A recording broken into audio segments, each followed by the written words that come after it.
Makin terjepit, KKB Papua gencar sebarkan berita bohong dan memohon bantuan negara lain. Melansir dari Arta Ekonomi, Jakarta, kondisi kelompok kriminal bersenjata KKB di Papua tampaknya sudah semakin terjepit. Hal itu diungkapkan oleh Kepala Pusat Penerangan Kapuspen TNI, Laksamana Muda Laksda Julius Wijoyono, setelah mengetahui gerak-gerik mereka. Katanya, KKB Papua semakin sering menyebarkan berita bohong dan meminta bantuan senjata dan roket dari negara lain, seperti Australia dan Selandia Baru.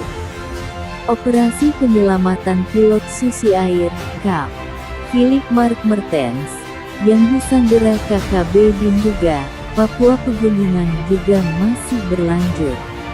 Laksda Julius Wijoyono pun mengklaim bahwa saat ini, kondisi KKB sudah terimpit.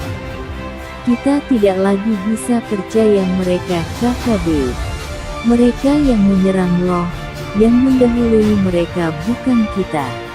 Dan sekarang kondisinya terjepit, kata Laksda Julius Wijoyono dalam keterangannya.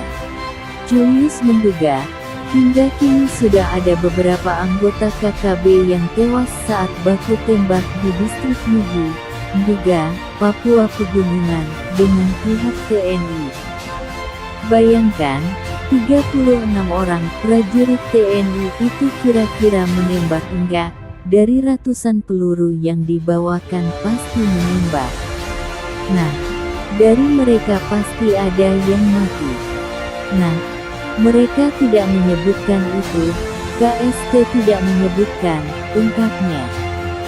Indikasi KKB mulai terjepit terlihat saat proses evakuasi Pratu F dari jurang 140 meter tidak ada potensi serangan. Nah, ini tim bisa mengevakuasi yang kedalaman jurang 140 kalau situasi tidak aman kan tidak mungkin. Pasti diserangkan. Iya kan benar. Jadi mereka sudah terjepit sudah bubar kocar-kacir, kata dia. Selain itu, indikator lainnya, kata Julius, semakin banyaknya hoaks atau berita bohong yang disebar oleh KKB hingga meminta dukungan dari berbagai pihak. Itu ciri pihak yang sedang panik, ucap dia.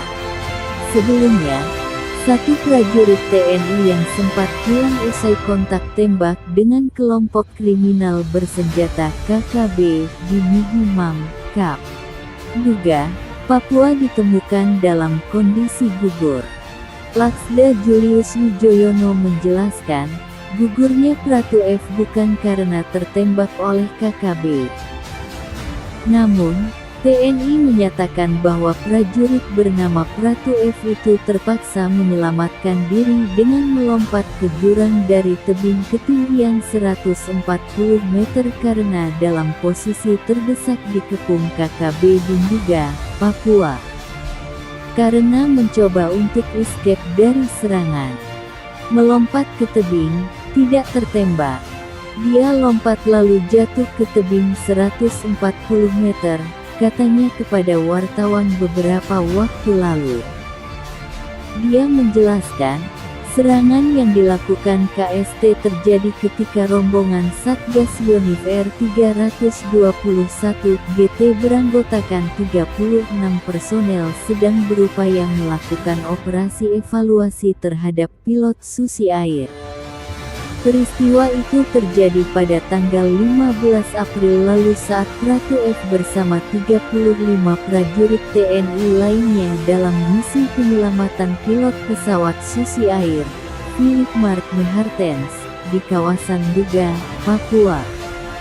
Namun, ketika berada di perjalanan menuju titik operasi, secara mendadak, 36 personel mendapatkan serangan dari segala penjuru oleh gerombolan KST. Ada 5 prajurit yang tewas dalam insiden tersebut. Dikepung dari atas, kiri, kanan samping tebing.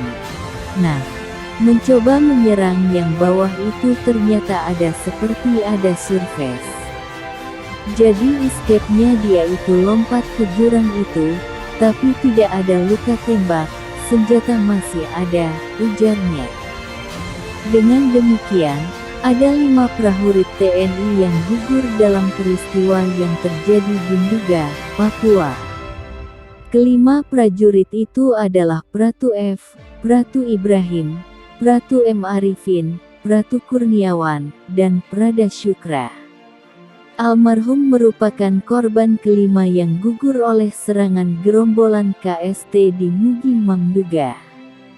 Jenazah almarhum Pratu F ditemukan oleh tim gabungan yang sejak peristiwa penembakan itu terus mencari dan menelusuri tempat kejadian penembakan oleh KST, kata Julius.